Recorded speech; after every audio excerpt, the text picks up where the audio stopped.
అందరికీ నమస్కారం. వాజీ వార్తలకు స్వాగతం. ముందుగా ఈనాటి ముఖ్యాంశాలు. రిసెప్షన్ సెంటర్లలో ఎన్నికల ఏర్పాట్లు ప్రణాళికాబద్ధంగా ఉండాలి. జిల్లా కలెక్టర్, జిల్లా ఎన్నికల అధికారి నాగలక్ష్మి ఆదేశం.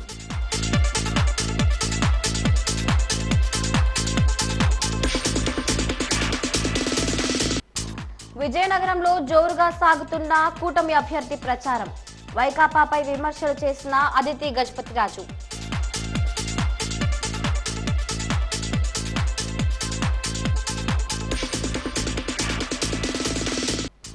జోరందుకున్న కోలగట్ల ప్రచారం. మరొకసారి అవకాశం ఇవ్వాలని పిలుపు.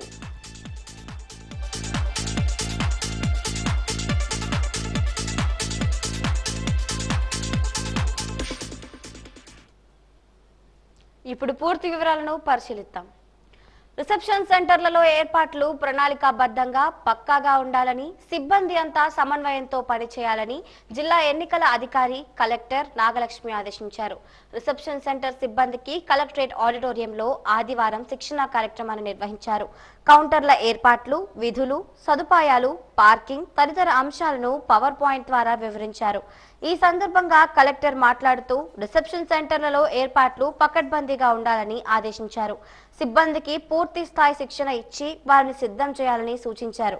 రోజంతా ఎంతో కష్టపడి ఎన్నికల విధులను నిర్వహించి ఈవీఎం ఇతర సామగ్రితో తిరిగి వచ్చే సిబ్బంది ఎక్కడా ఇబ్బంది పడని విధంగా రిసెప్షన్ సెంటర్లలో ఏర్పాట్లు ఉండాలని స్పష్టం చేశారు.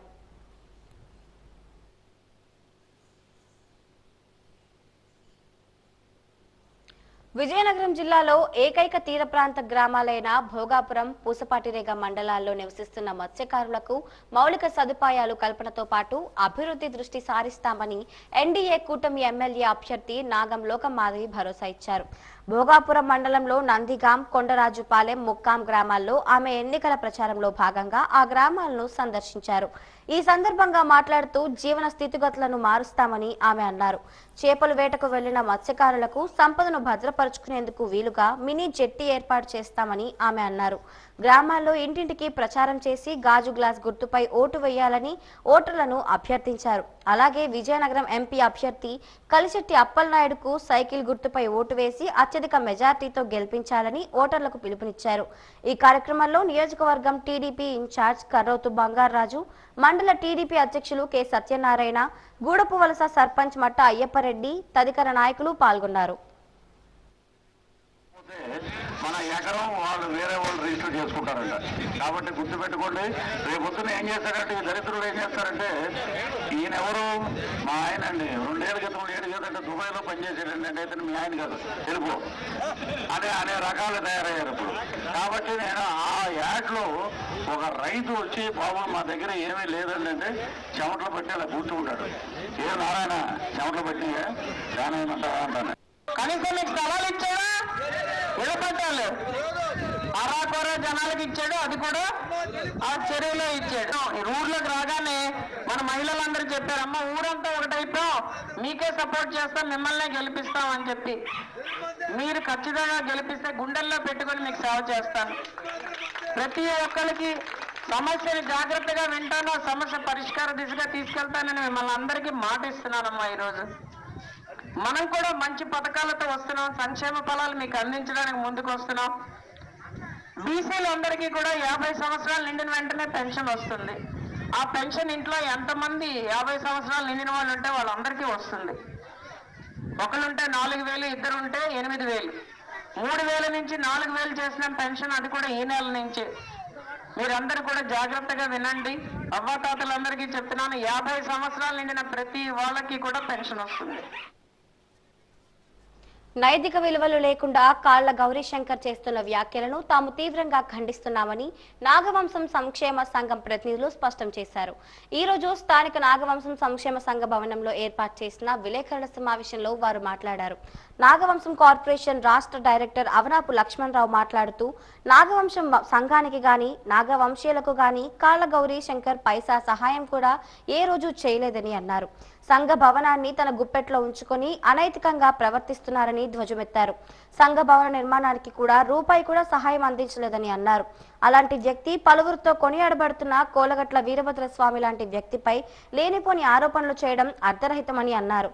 నైతిక విలువలు కోల్పోయిన కాళ్ల గౌరీశంకర్ మాటలను ఎవరూ విశ్వసించరని అన్నారు.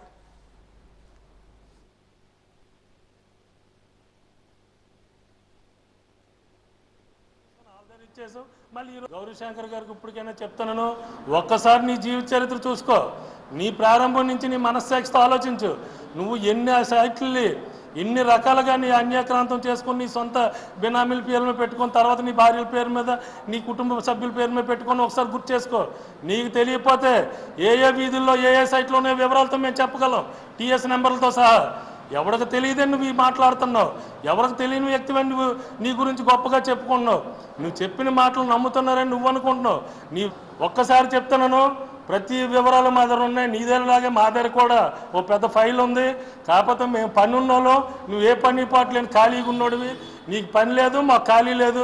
దాని నుంచే మేము ఏ విధంగా నువ్వు చేస్తున్న పనుల మీద స్పందించలేదు తప్ప మా దగ్గర నీ సమాచారం లేక కాదు, మాకు తెలియక కాదని ఈ సందర్భంగా తెలియజేసుకుంటున్నాను. ఇంకోటి కూడా నీకు మళ్ళీ నేను సూటిగా చెప్తున్నాను, నా వ్యక్తిగత నా విషయం నువ్వు మాట్లాడావు కాబట్టి ఈరోజు నీ పర్సనల్ అంశాల్లోకి వెళ్ళాను. ఇంకా నేను మాట్లాడగలను. వాసవి బ్యాంకులో నీ భార్యని ఏజెంట్గా పెట్టి నువ్వు తీసుకున్న కమిషన్ మీద వివరాలు కూడా నేను ఇవ్వగలను. నాకు తెలియక నేను మాట్లాడిన అంతే, వ్యక్తిగత విషయాలు నేను మాట్లాడను, నాకు అనవసరం. నేను ప్రజా జీవితంలోకి వచ్చింది సేవ చేయడానికి, మన ప్రాంతాన్ని అభివృద్ధి చేయడానికి తప్ప ఎవరు వ్యక్తిగతంగా ఎలా బ్రతుకుతున్నాడో నేను తెలుసుకోవడానికి కాదు, దాని మీద విమర్శలు చేయడానికి కాదు, దాని మీద బ్రతకడానికి కాదు. నాకు బ్రతకడం ఎలాగో తెలిసినోడిని, న్యాయంగా ధర్మంగా ఎలా బ్రతకాలో తెలిసిన వ్యక్తిని నేను. అలాగే కుటుంబాన్ని అభివృద్ధి చేసుకున్నాను, నా కుటుంబాన్ని సెటిల్ చేసి నేను గౌరవంగా బతుకు. నీలాగా నువ్వు ఏం పని చేసావు, ఏ వ్యాపారం చేసావు, ఎప్పుడు కష్టపడి నువ్వు సంపాదించావు. నీ సంపాదన నీ తల్లిదండ్రులు పక్క తీస్తే మిగతా నీ సంపాదన అంతా కూడా అక్రమమే. కాదని నువ్వు ధైర్యంగా ఇక్కడ చెప్పగలవా? నేను సూటిగా అడుగుతాను నిన్నే, కాదని నువ్వు ఇక్కడ వచ్చి చెప్పగలవా? ఒక్కసారి మాట్లాడే ముందు ఒకసారి ఆలోచించుకో. నీకు మళ్ళీ చెప్తున్నాను, మరొకసారి ఇలాంటి చౌకబారు ప్రెస్ మీట్లు కానీ పనికిరాని ప్రెస్ మీట్లు పెట్టి అనవసరమైనట్టు అవాకులు చవాకులు పేలితే నష్టపోయేది నువ్వే కానీ మేం కాదు. ఇప్పుడు విజయనగరం పట్టణంలోని ఎన్సీఎస్ థియేటర్ రోడ్లో గల పంచముఖ ఆంజనేయ స్వామి వారి దేవాలయం ప్రాంగణంలో ఈ నెల 30న మంగళవారం ఉదయం 9 గంటల నుంచి ఉచిత మెగా వైద్య శిబిరం ప్రారంభమవుతుందని పట్టణానికి చెందిన విశ్వకళా పరిషత్ సంస్థ ప్రతినిధి ధార్మికవేత్త పెంటపాటి ముత్యాలు వెల్లడించారు. పంచముఖ ఆంజనేయ స్వామి వారి దేవాలయ సమావేశ మందిరంలో నిర్వహించిన సమావేశంలో ఆయన మాట్లాడుతూ ప్రముఖ వాస్తు జ్యోతిష్య పండితులు ఉపద్రష్ట వెంకట వరప్రసాద్ ఈ కార్యక్రమానికి ముఖ్య అతిథిగా హాజరై వైద్య శిబిరాన్ని ప్రారంభిస్తారని తెలిపారు. పంచముఖ హనుమాన్ దేవాలయం ట్రస్ట్ బోర్డు సభ్యులు పెంటపాటి కామరాజు మాట్లాడుతూ పట్టణంలోని కాశ్వీ హాస్పిటల్ కి చెందిన ఎముకల వైద్య నిపుణులు డాక్టర్ ఎం ప్రవీణ్ కుమార్ ఉచితంగా తనిఖీలు నిర్వహించి చికిత్స నిర్వహిస్తారన్నారు. Doctor A Vivek sugar, BP, జ్వరం, గుండె సమస్యలకు సంబంధించి పరీక్షలు నిర్వహించి చికిత్స అందజేస్తారని తెలిపారు. వైద్యో నారాయణ హరి అని మన శాస్త్రాల్లోని పురాణాల్లోని ఇతిహాసాల్లోని చెప్పడం జరుగుతుంది. అటువంటి దానికి మన యొక్క పంచముఖ ఆంజనేయ స్వామి దేవాలయంలో మానవ సేవే మాధవ సేవ అని దృక్పథంతో నిర్వహించడం జరుగుతుంది. మరి 30వ తారీఖు నాడు 30/4/2024 మంగళవారం నాడు మన యొక్క పంచముఖ ఆంజనేయ స్వామి దేవాలయ ప్రాంగణంలోని ఉచిత మెగా వైద్య శిబిరాన్ని ఏర్పాటు చేయడం జరుగుతుంది. సుమారు 3 వైద్య నిపుణులు వస్తున్నారు. ఈ యొక్క శిబిరంలో కూడా కాళ్ళు, మోకాళ్ళు, కీళ్ళు నొప్పుల యొక్క వైద్య నిపుణులు, అలాగే పుష్పగిరి కంటి ఆసుపత్రి తాలూకా వైద్య నిపుణులు, అలాగే షుగరు, బీపీ తాలూకా వైద్య నిపుణులు ఈ యొక్క శిబిరంలో పాల్గొంటున్నారు. కనుక ప్రజలందరూ ఈ యొక్క ఆరోగ్య సమస్యలు ఏవైతే ఉన్నాయో అవన్నీ నివృత్తి కోసం నిపుణులు వస్తున్నారు. ఈ యొక్క శిబిరంలో కూడా కాళ్ళు, మోకాళ్ళు, కీళ్ళు నొప్పుల యొక్క వైద్య నిపుణులు, అలాగే పుష్పగిరి కంటి ఆసుపత్రి తాలూకా వైద్య నిపుణులు, అలాగే షుగరు, బీపీ తాలూకా వైద్య నిపుణులు ఈ యొక్క శిబిరంలో పాల్గొంటున్నారు. కనుక ప్రజలందరూ ఈ యొక్క ఆరోగ్య సమస్యలు ఏవైతే ఉన్నాయో అవన్నీ నివృత్తి కోసం ఇక్కడ ఉచితంగా మెగా మెడికల్ క్యాంప్ని ఏర్పాటు చేయడం జరిగింది. ఈ యొక్క అవకాశం ఇచ్చిన ఎలక్ట్రానిక్ మీడియా, ప్రెస్ మీడియా వారికి ప్రత్యేక ధన్యవాదాలు తెలుపుకుంటూ మన యొక్క పంచముఖ ఆంజనేయ కమిటీ సభ్యులకి, దాతలకి, భక్తులకి మరి ఒకసారి జై శ్రీరామ్, జై జై శ్రీరామ్, శ్రీరామ భక్త హనుమాన్కి జై. నగరంలోని 33వ డివిజన్ ప్రాంతంలో జరిగిన ఎన్నికల ప్రచార కార్యక్రమాల్లో డిప్యూటీ స్పీకర్ నియోజకవర్గ వైసీపీ అభ్యర్థి కోలగట్ల వీరభద్రస్వామి పాల్గొన్నారు. మేయర్ విజయలక్ష్మి, కోలగట్ల కుమార్తె, అల్లుడు డాక్టర్ సంధ్య, డాక్టర్ నాగాభిషేక్ తదితరులతో కలిసి ఇంటింటికి వెళ్లి ఓట్లను అభ్యర్థించారు. తమ హయాంలో చేసిన అభివృద్ధి సంక్షేమ కార్యక్రమాలను వివరిస్తూ ఓటర్లను చైతన్యపరిచారు. ఎన్నికల ప్రచారంలో డాక్టర్ సంధ్య, డాక్టర్ నాగాభిషేక్ ప్రత్యేక ఆకర్షణగా నిలిచారు. కోలగట్ల వీరభద్రస్వామి రాకను పురస్కరించుకుని స్థానికులు ఘనంగా స్వాగతం పలికారు. అభివృద్ధి ప్రదాతకు అభినందనలు తెలిపారు. అడుగడుగునా మహిళలు హారతులు పట్టారు, పూలమాలలు వేసి సత్కరించారు. ఈ సందర్భంగా డాక్టర్ సంధ్య మాట్లాడుతూ అభివృద్ధి ధ్యేయంగా 5 ఏళ్లుగా కోలగట్ల వీరభద్రస్వామి నగరానికి చేస్తున్న సేవను ప్రజలు మరువరాదన్నారు. ఎన్నో ఏళ్లుగా నిర్లక్ష్యంతో ఉన్న నగరాన్ని అన్ని రంగాలలో అభివృద్ధి చేసిన ఘనత కోలగట్లకే దక్కుతుందని అన్నారు. ఇంటింటికి వెళుతూ ఉంటే ప్రజాస్పందన అనూహ్యంగా లభిస్తోందని అన్నారు. ప్రధాన జంక్షన్ల అభివృద్ధితో పాటు నగరంలోని చెరువులు, పార్కులు వంటివి అభివృద్ధి చేసి ఆహ్లాదకరంగా తీర్చిదిద్దారన్నారు. ఎన్నికల ముందు నగరాన్ని అభివృద్ధి చేస్తామని ఇచ్చిన మాట ప్రకారం చేసి చూపించారని అన్నారు.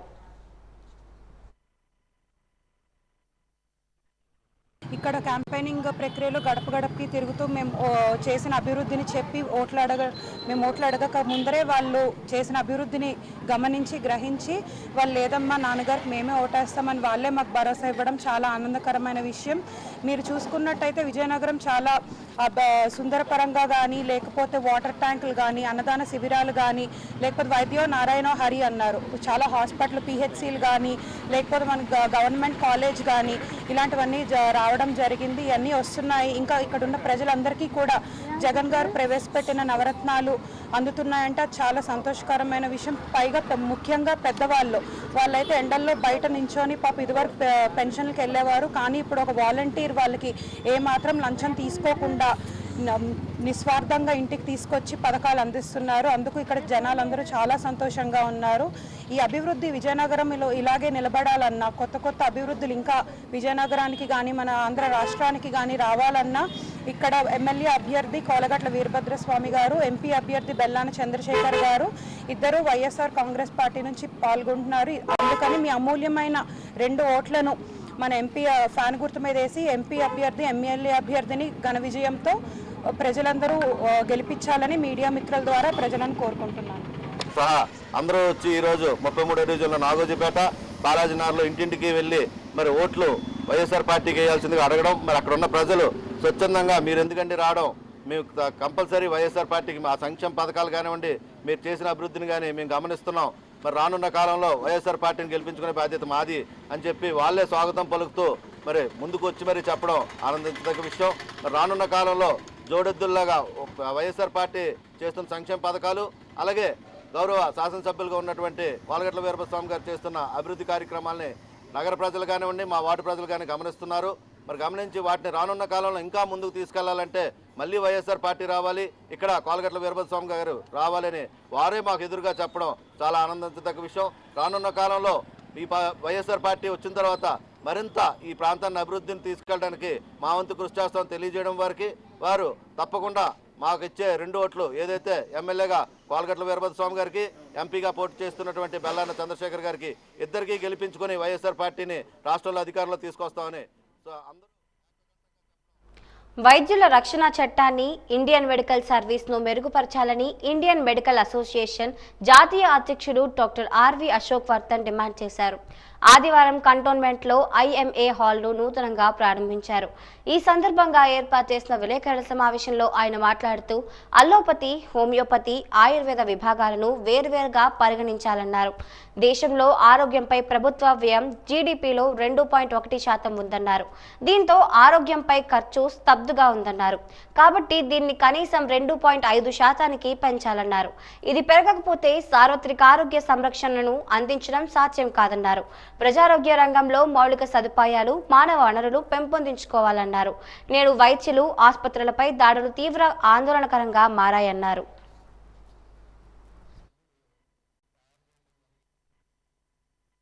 అంటే దేశవ్యాప్తంగా అన్ని పార్టీల అధ్యక్షులకి, అన్ని ఎంపీ క్యాండిడేట్ అంటే బోత్ పార్టీస్ ఎంపీ క్యాండిడేట్లకి ఈ హెల్త్ మేనిఫెస్టో ఇవ్వడం జరుగుతుంది. ఆల్రెడీ స్టార్ట్ చేశారు. అందరికీ ఇవ్వడం మొదలటం. రాజశేఖర్ జగన్మోహన్ రెడ్డి గారికి ఇచ్చాం, చంద్రబాబు నాయుడు గారికి ఇచ్చాం, పవన్ కళ్యాణ్ గారికి, పురంధేశ్వరి మేడం కూడా ఇస్తాం, అందరం ఇస్తాం. అలాగే ఎంపీ క్యాండిడేట్స్ కూడా ఇస్తాం. అంటే ఇది ముందు ఒక వాళ్ళు తెలుసుకోవాలి, ఎందుకంటే గవర్నమెంట్ వాళ్ళు రేపు వస్తారు కాబట్టి పాలసీ మేకర్స్ కాబట్టి వాళ్ళకి తెలియాలి ఏం జరుగుతుందని. ఇకపోతే వైరస్ డాక్టర్స్ని ఒత్తిడి గురి చేస్తే మంచి సర్వీసెస్ రావని మీకు తెలుసు. కాబట్టి డాక్టర్లు వీళ్ళంత వరకు ఒక స్ట్రెస్ ఫ్రీ ఎన్విరాన్మెంట్ ఉంటే మనం we can get the better services. కాబట్టి ఒక వైలెన్స్ యాక్ట్ అనేది ఈ మధ్య కొంచెం ఎక్కువగా అవుతుంది. పేషెంట్ డాక్టర్ బాగుంటున్నారు కానీ మధ్యలో లిటిగెంట్స్ వీళ్ళందరూ ఎంటర్ ఈ విధంగా డిస్టర్బ్ చేస్తున్నారు. కాబట్టి ఒక స్ట్రాంగ్ యాక్ట్ అనేది దేశవ్యాప్తంగా కూడా కావాలి. మనకు ఆల్రెడీ యాక్ట్ నెంబర్ 11/2008 ఉంది. మేము ఆల్రెడీ మన సీఎం జగన్మోహన్ రెడ్డి గారికి ఇచ్చాం మెమరాండం. డాక్టర్లకి, డాక్టర్ల తాలూకా వెల్ఫేర్, డాక్టర్ల తాలూకా ప్రాబ్లమ్స్కి పేషెంట్ మంచి వైద్యం అందాలని, డాక్టర్లకి గవర్నమెంట్ మధ్య కూడా ఒక లైసెన్స్ ఉంటే బెటర్ అని డాక్టర్స్ ఎమ్మెల్సీ మేము స్ట్రాంగ్గా డిమాండ్ చేస్తున్నాం. ఆ ఎమ్మెల్సీ ఉంటే కేవలం ఆ ఎమ్మెల్సీ డాక్టర్ డెఫినెట్గా ఆ ప్రాబ్లమ్స్ మీదే ఫోకస్ పెట్టి వీలైనంత ప్రాబ్లమ్స్ సాల్వ్ చేయడానికి గవర్నమెంట్కి, డాక్టర్లకి, ఇటు పేషెంట్ మధ్య ఒక లైసెన్స్గా ఉండి మంచి హెల్త్ సర్వీస్ ఇవ్వడానికి అవకాశం ఉంటుంది. ఇలా they can spend money to get health. The lowest 25% the government looks after by Ayushman Bharat. So the Niti Aayog has come out with the concept of missing middle of 90 crores of people whom they want to give it to the private health insurance. In other words, they are driving this country to an insurance model rather than a government sponsored tax funded model. We know the best example of insurance model is United States. It's a 20 trillion economy, spending 15% of their GDP on health. జిల్లాలో పేద మధ్యతరగతి ప్రజలందరికీ అందుబాటులో ఉత్తమమైన, నాణ్యమైన, అత్యాధునిక gastro వైద్య సేవలు అందించడమే తమ లక్ష్యమని Chetan gastro liver centre MD gastro enterologist doctor I Naresh Kumar అన్నారు. ఆదివారం కంటోన్మెంట్ రోడ్లో చేతన్ గ్యాస్ట్రో లివర్ సెంటర్ను నూతనంగా ప్రారంభించారు. ఈ సందర్భంగా ఆయన మాట్లాడుతూ అన్ని రకాల జీర్ణకోశ వ్యాధులకు అధునాతన వైద్య సేవలు ఇక్కడ లభిస్తాయని అన్నారు. అలాగే లాప్రోస్కోపీ, జీర్ణకోశ క్యాన్సర్ సర్జరీ చికిత్సలు నిర్వహిస్తామన్నారు. Endoscopy, colonoscopy, ERCP, liver cirrhosis, hepatitis B, C, pancreatic వ్యాధులకు చికిత్స నిర్వహిస్తామన్నారు. ఇక్కడ అధునాతన ఐసీయూ, అంబులెన్స్ సౌకర్యం ఉందన్నారు. కాబట్టి జిల్లా ప్రజలు ఈ వైద్య సేవలను సద్వినియోగం చేసుకోవాలని కోరారు. Chetan gastro and liver centre ఇదివరకు అయితే క్లినిక్ ఉండేది గుమ్చి దగ్గర. ఇప్పుడు ఏంటంటే మన hospital own premises with 50 bed hospital with all facilities అనమాట. అంటే మనకి ఎండోస్కోపీ, కొలనోస్కోపీ, ఈఆర్సిపి, అల్ట్రాసౌండ్లో మనకి ఏంటంటే విజయనగరంలో ఫస్ట్ టైం ఎలాస్టోగ్రఫీ అనేది యాడ్ చేసాం. దానివల్ల ఏంటంటే లివర్ సమస్యలు ముందుగానే డిటెక్ట్ చేసుకొని మన ప్రాబ్లం ఏమంటే చెక్ చేసుకుని వెరిఫై చేసుకోవడానికి వీలుగా ఉంటుంది అనమాట.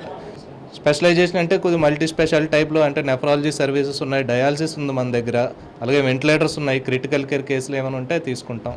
నెక్స్ట్ మెడికల్ ఫెసిలిటీస్ కూడా ఉన్నాయి. సో మెడిసిన్కి సంబంధించి ఏమైనా ప్రాబ్లమ్స్ ఉన్నా మనం ట్రీట్ చేయగలుగుతాం.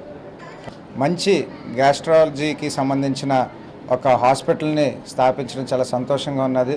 దానికి చాలా సన్నిహితులు, స్నేహితులు, సమానులు అలాంటి ఆయన నరేష్ గారు, ఆయనకి విపరీతమైన మంచి ఎక్స్పీరియన్స్ ఉన్నది ఈ సబ్జెక్ట్ మీద. మేము వ్యక్తిగతంగా ఎన్నిసార్లు ఏ అవసరం ఉన్నా సరే ఆయనతో మాట్లాడుతూ ఉంటాం. అలాంటి ఆయన ఈరోజు ఇక్కడ ఇంత మంచి హాస్పిటల్ని ఏర్పాటు చేయడం, విజయనగరం ప్రజలందరికీ కూడా గ్యాస్ట్రిక్కి సంబంధించి హాస్పిటల్స్ చాలా తక్కువ ఉన్నాయి విజయనగరంలోని. ఏ అవసరం వచ్చినా సరే పెద్ద అవసరాల కోసం వైజాగ్ వెళ్ళే పరిస్థితి ఉంటుంది. అలా కాకుండా ఈరోజు విజయనగరంలోనే దీని తాలూకా సమస్యలన్నిటికీ కూడా మంచి పరిష్కారం ఇచ్చే విధంగా ఆయన ఎన్నో ఏళ్ళ నుంచి విజయనగరంలో సర్వీసెస్ ఇస్తున్నారు. కాకపోతే ఈరోజు ఇక్కడ ఒక పెద్ద స్థాయిలో ఒక హాస్పిటల్ని ఏర్పాటు చేసి ప్రజలకి మరింత అవకాశం ఉండేలాగా ఎక్కువ మందిని అకామిడేట్ చేసే విధంగా ఈ యొక్క ప్రాంగణాన్ని ఏర్పాటు చేయడం చాలా సంతోషంగా ఉన్నది. అందులో విజయనగరం పట్టణం 6వ డివిజన్లో గల Singapore city, Jammu, CR Nagar, Anandapuram కాలనీలలో ఇంటింటి ప్రచారంను విజయనగరం శాసనసభ తెలుగుదేశం, జనసేన, బీజేపీ కూటమి అభ్యర్థి పూసపాటి అదితి విజయలక్ష్మి గజపతిరాజు నిర్వహించారు. ఈ ప్రచారంలో నారా చంద్రబాబు నాయుడు ప్రకటించిన సూపర్ 6 పథకాలను వివరించారు. స్థానికులతో మాట్లాడి సమస్యలను తెలుసుకున్నారు. ఈ సందర్భంగా కాలనీ వాసులు మాట్లాడుతూ త్రాగునీటి సమస్య ఎక్కువగా ఉందని తెలియజేశారు. అనంతరం అదితి గజపతిరాజు మాట్లాడుతూ తెలుగుదేశం ప్రభుత్వం రాగానే త్రాగునీటి సమస్యకు పరిష్కారం చూపుతామని అన్నారు. ఇటువంటి ప్రజా సమస్యలు స్థానిక ఎమ్మెల్యేకు కనపడవని, కేవలం షో వర్క్స్ చేస్తూ ప్రజలను మభ్యపెట్టాలని చూస్తారని అన్నారు. ఈ 5 ఏళ్లలో వైకాపా పాలనలో విజయనగరం అభివృద్ధికి చేసింది ఏమీ లేదని మండిపడ్డారు. ఈ కార్యక్రమంలో తెలుగుదేశం, జనసేన, బీజేపీ పార్టీ నాయకులు, కార్యకర్తలు పాల్గొన్నారు.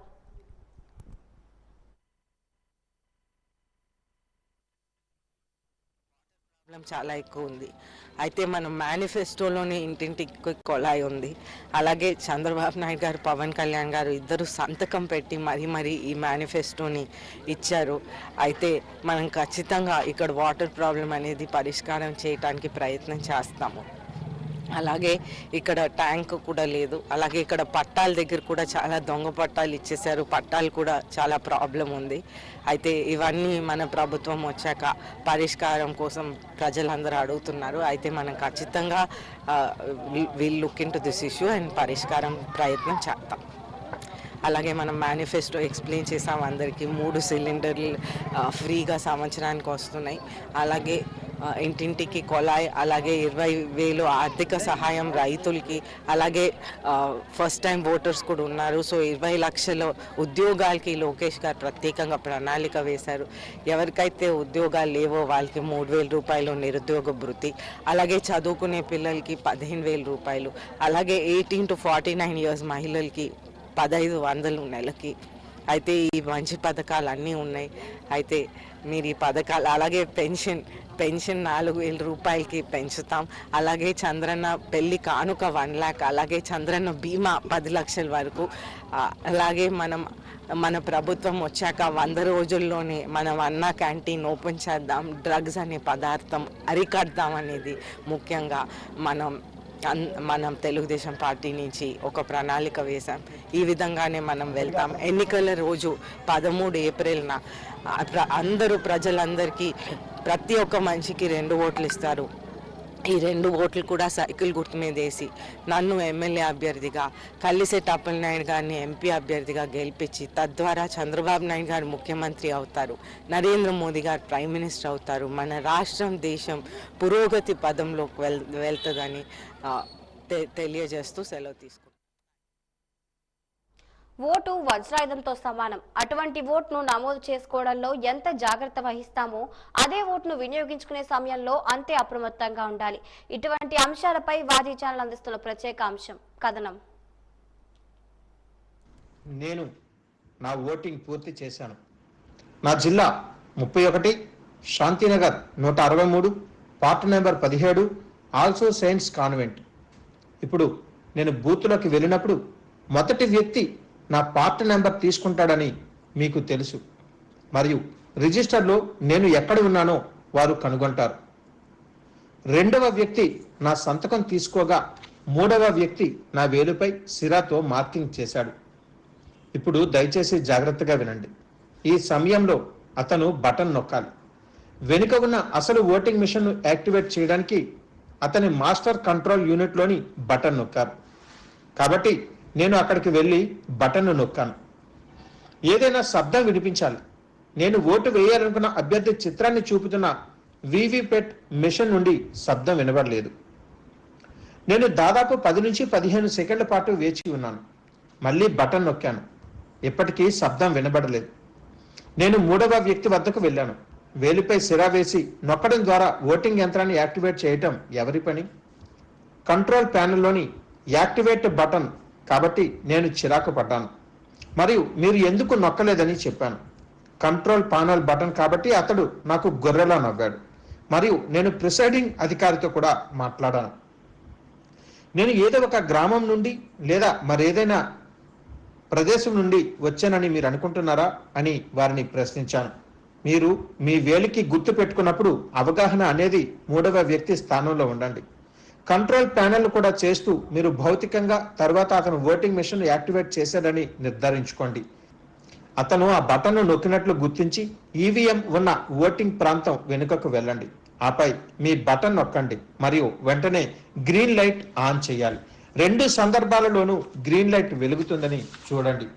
ఇప్పుడు విషాదం ఏమిటంటే నిజానికి లైన్లో నాకంటే ముందు ఉన్న వ్యక్తులను వారి గుర్తులలో బూత్ ప్రాంతాన్ని విడిచిపెట్టడాన్ని గమనిస్తున్నాను. నేను యంత్రం నుంచి ఎటువంటి బీప్ వినలేదు కాబట్టి బాధాకరం. తరువాత వారు అక్కడ ఉన్న సంఖ్యలను నింపుతారు. వారికి పరిస్థితి ఏమిటనేది ఖచ్చితంగా తెలుసు. వారు తమ సొంత అభ్యర్థులతో మిగిలిన వాటిని ప్యాడ్ చేస్తారు. సరిగ్గా నేను అభ్యర్థిస్తున్నది ఏమిటంటే, దయచేసి మీరు 3వ వ్యక్తి వద్ద ఉన్నప్పుడు నిర్ధారించుకోండి. సిరా మీ చేతికి రాసిన తర్వాత అక్కడి వ్యక్తి ఓటింగ్ మిషన్ యాక్టివేట్ చేశాడని నిర్ధారించుకోండి. అప్పుడు మీరు దాచిన ప్యానెల్ వెనుకకు వెళ్ళవచ్చు. అక్కడ కార్డు బోర్డులో దాచిన ప్యానెల్తో మరియు గ్రీన్ లైట్లు ఆన్లో ఉన్నాయని నిర్ధారించుకోండి. వారు వెళ్ళకపోతే మళ్ళీ వెనక్కి వెళ్ళి దానిని వేసుకోమని చెప్పండి. వృద్ధులు మరియు ఈ ప్రజలందరూ ఈ విషయాన్ని పెద్దగా గమనించరు. వాటర్లు బటన్ నొక్కిన తర్వాత అంతా జరిగిపోయిందని అనుకుంటూ బయటకు వెళ్ళిపోతారు. విద్యావంతులైన మనం మాత్రమే ఇటువంటి విషయాలను అందరికీ తెలియజేయాల్సిన బాధ్యత ఉంటుంది. తెదేపా హయాంలోనే ముస్లింలకు న్యాయం జరిగిందని ఆ పార్టీ అధినేత చంద్రబాబు అన్నారు. నెల్లూరులోని షాదీ మంజిల్లో ఆయన ముస్లింలతో నిర్వహించిన సమావేశంలో మాట్లాడారు. పరిపాలన అంటే ప్రజారంజకంగా ఉండాలని అన్నారు. స్వార్థం కోసం దోపిడీ చేసి మోసం చేస్తే ప్రజలు గుణపాఠం చెబుతారని హెచ్చరించారు. మా హయాంలో హైదరాబాద్ లో ఉర్దూ వర్సిటీ ఏర్పాటు చేశాం. హజ్ హౌస్ నిర్మించి పలువురిని మక్కా పంపించాం. కడప, విజయవాడలో హజ్ హౌస్ లు నిర్మించాం. 8 కోట్ల రూపాయలు ఖర్చు పెట్టి షాదీ మంజిల్ కట్టించాం. 5 ఏళ్ల వైకాపా పాలనలో ఒక్క భవనమైనా నిర్మించారా? మీకు 10 రూపాయలు ఇచ్చి 100 రూపాయలు దోచుకున్నారు. నిత్యావసరాలు సహా అన్నింటి ధరలు పెరిగాయి. నాసిరకం మద్యంతో కిడ్నీల పాడై చనిపోతున్నారు. తెదేపా హయాంలో రొట్టెల పండుగను రాష్ట్ర స్థాయి పండుగ చేశాం. అబ్దుల్ కలాం నైపుణ్యాభివృద్ధి కేంద్రం ఏర్పాటు చేశాం. వైకాపా పాలనలో ముస్లింలపై దాడులు, దౌర్జన్యాలు పెరిగాయి అని చంద్రబాబు అన్నారు. ఇప్పుడు కూడా పరిపాలన అనేది ప్రజా రంజకంగా ఉండాలి. ప్రజల కోసం పరిపాలించాలి. స్వార్థం కోసం దోపిడీ చేసి ప్రజల్ని మోసం చేస్తే ఎక్కువ రోజులు ఆ మోసాలు సాగవు. అందుకే మీరు చూడండి, 2014లో విభజన జరిగింది. ఆదాయం లేదు రాష్ట్రానికి. 16,000 కోట్ల రూపాయలు డెఫిసిట్ ఫైనాన్స్ ఉంది. తెలంగాణ కంటే తలసరి ఆదాయం తక్కువ ఉంది. కానీ నాకు మనస్థిమిత ఉంది, మనోధైర్యం ఉంది. చేసే సత్తా ఉన్న పార్టీ తెలుగుదేశం పార్టీ. ఈరోజు హైదరాబాద్ నగరం ప్రపంచ పటంలో ఉందంటే దానికి కారణం నేను చూపించిన చొరవే. ఆ విషయం మీరు గుర్తుపెట్టుకోవాలి. హైదరాబాద్ లో ఉండే ముస్లిం సోదరులు దేశంలో ఉండే ముస్లిం సోదరుల కంటే బాగున్నారంటే ఆర్థికంగా, అది ఆ రోజు నేను వేసిన ఫౌండేషన్. ఆ విషయం కూడా మీరు గుర్తుపెట్టుకోవాల్సిన అవసరం ఉంది. అయితే ఈరోజు నేను అడుగుతున్నాను, మేము ఎన్నో సందర్భాలుగా ఎన్డీఏలో ఉన్నాం. ఎన్డీఏలో ఉన్నప్పుడు కూడా ఏ ముస్లిం సోదరుడికి అన్యాయం జరగకుండా మిమ్మల్ని కాపాడుకున్న పార్టీ తెలుగుదేశం పార్టీ. అవునా కాదా? ఎవ్వరికి అన్యాయం జరగలేదు. అదే మరిగా ఎన్టీ రామారావు గారు వచ్చిన తర్వాతనే ముస్లిం సోదరులకి ఫైనాన్స్ కార్పొరేషన్ తీసుకొచ్చారు. ఇంకో పక్క మీరు ఒకసారి చూస్తే నేను ఒక సవాలు విసురుతున్నా. హైదరాబాద్ లో ఉర్దూ యూనివర్సిటీ పెట్టింది నేనే పెట్టా. ఆ రోజు వాజ్పేయి గారి పీరియడ్. వాజీ వార్తలు ముగిసే ముందు ముఖ్యాంశాలు మరొకసారి. రిసెప్షన్ సెంటర్లలో ఎన్నికల ఏర్పాట్లు ప్రణాళికాబద్ధంగా ఉండాలి. జిల్లా కలెక్టర్, జిల్లా ఎన్నికల అధికారి నాగలక్ష్మి ఆదేశం.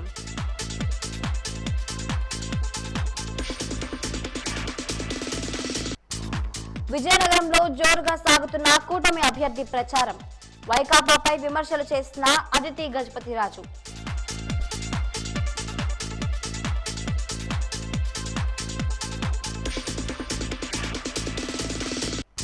జోరందుకున్న కోలగట్ల ప్రచారం. మరొక్కసారి అవకాశం ఇవ్వాలని పిలుపు.